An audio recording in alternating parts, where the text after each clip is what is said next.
33 days study ചലഞ്ചിൻ്റെ 7ാം ദിവസത്തിലേക്ക് ഏവർക്കും സ്വാഗതം.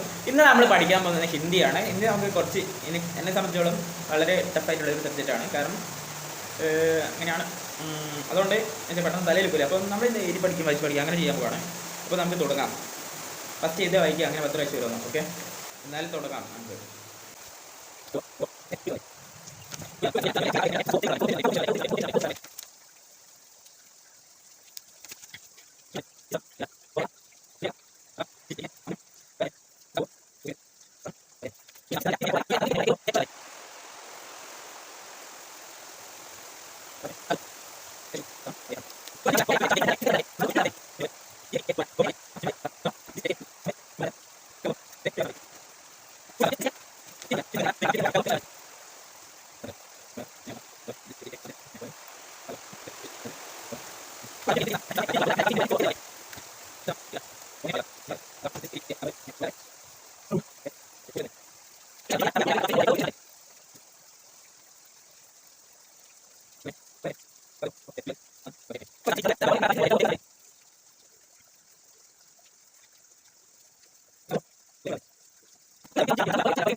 സുഹൃത്തുക്കളെ, അങ്ങനെ നമ്മൾ അടിപൊളിയായിട്ട് തന്നെ നമ്മൾ ഒരു പ്രാവശ്യം എഴുതി, ഒരു പ്രാവശ്യം വായിച്ച്, അങ്ങനെ 10 പ്രാവശ്യം ചെയ്ത്. അതുകൊണ്ട് നമ്മൾ തലച്ചോറിലേക്ക് നല്ലോണം അത് എത്തിക്കുക.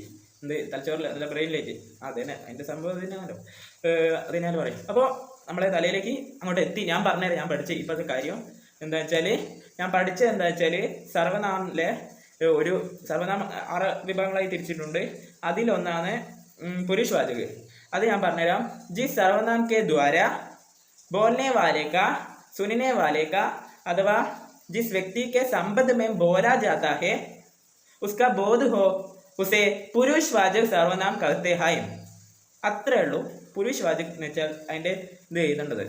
അപ്പം ഇങ്ങനെ എഴുതി വായിക്കുക അങ്ങനെ പഠിച്ചാൽ ഒരു ഇതാക്കിപ്പം ഒരു 15-18 മിനിറ്റ് ആയിട്ടേ ഉള്ളൂ. അതുകൊണ്ട് സുഖമായിട്ട് അത് പഠിച്ച്. പക്ഷെ എനിക്ക് കുറച്ചുകൂടി സമയം എടുക്കുന്നുണ്ട്. ഇത്ര സമയം എടുക്കൂല. ചിലർക്ക് വ്യത്യാസം ഉണ്ടാവും, ചിലർക്ക് വേഗം വായിച്ച മനസ്സിലാവില്ല. അപ്പോൾ എനിക്ക് പോലെയല്ല, എനിക്ക് കുറേ വായിക്കുക, എഴുതി പഠിക്കണം, ഇങ്ങനെ മനസ്സിലാവും. ഇതിപ്പോൾ 4 വരിയേ ഉള്ളൂ. ജിസ് വ്യക്തിക്ക് അല്ല ജിസ് സർവനാം के जिस सर्वनाम के द्वारा जिस सर्वनाम के द्वारा बोलने वाले का, सुनने वाले का, अथवा जिस व्यक्ति के संबंध में बोला जाता है उसका बोध हो, उसे पुरुषवाचक सर्वनाम कहते हैं. അത്രേ ഉള്ളൂ. പക്ഷെ എനിക്ക് 15-16 മിനിറ്റ് എടുക്കേണ്ടി വന്നത് പഠിക്കുക. ഓക്കെ, എന്തായാലും കുഴപ്പമില്ല, ഞാൻ പഠിച്ചു കഴിഞ്ഞു. ഇനി കുറേ കാര്യങ്ങൾ പഠിക്കാനുണ്ട്. അപ്പോൾ ഇന്നത്തെ ഈ ദിവസം ഇവിടെ കഴിയാണ്. അല്ല, ഇന്നത്തെ പഠിത്തം ഇവിടെ കഴിയും. അപ്പം നാളെ കാണാം. ഓക്കെ, നാളത്തെ വീഡിയോ കാണാം. ബൈ.